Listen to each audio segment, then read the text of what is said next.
salaamaaleykum amis téléspectateurs de Prestige TV alors comme ni ngeen ko gisee maa ngi war fii nga xamante ne mooy stade Lat Dior ci li nga xam mooy terrain basket bi assisté nañ ci li nga xamante ne mooy semaine nationale de la jeunesse mu opposant ci équipe bi nga xamante ne mooy Fatick ak Kolda ci li nga xamante ne mooy futsal bi instant bi ñu ngi ci beneen catégorie muy basket bi opposant ci équipe bi nga xamante ne mooy Dakar ak Fatick Fatick en bleu Dakar en jaune ci li nga xamante ne mooy sexe féminin bi donc lu ñu dañ leen di bàyyi ngeen assisté ci li nga xamante ne mooy final bi muy cette grande finale qui va fermer li nga xamante ne mooy les compétitions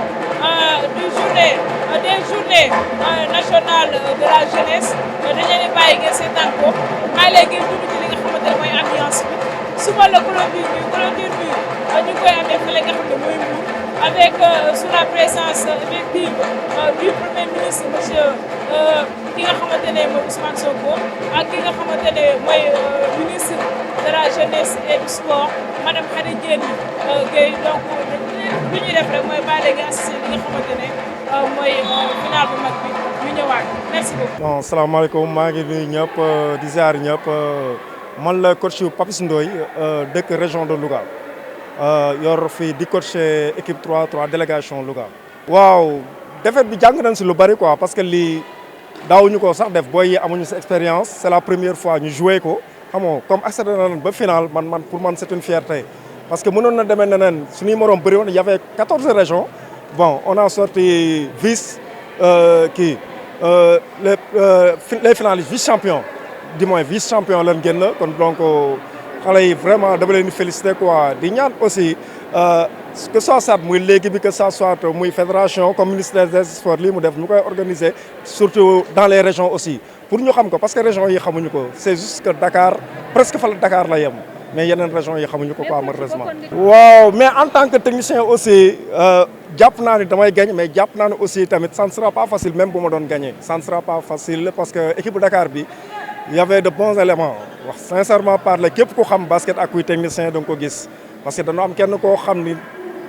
il faut nga am bopp dëgg pour marquer quoi vraiment elle tire bien vraiment elle est magnifique sincèrement parlant en tant que technicien aussi quoi il faut oser dire la vérité en face xam nga samay joueuses baax nan mais malgré tout ça ñoom am nañ kenn koo xam ne vraiment elle a de l'expérience quoi vraiment c'est expérience. bon semaine bi moom li ma si retenir di jox félicitations daal di féliciter les organisateurs comme ministère des sports bi vraiment lii Sénégal da koo namoon te man vraiment semaine yi fi jaar yëpp man bii laa si tombeel pour man bii moom si dàqal quoi vraiment manqué wu ñu dara si logement yi ok côté alimentation bi tout est ok vraiment accueil bi macha allah quoi macha allah.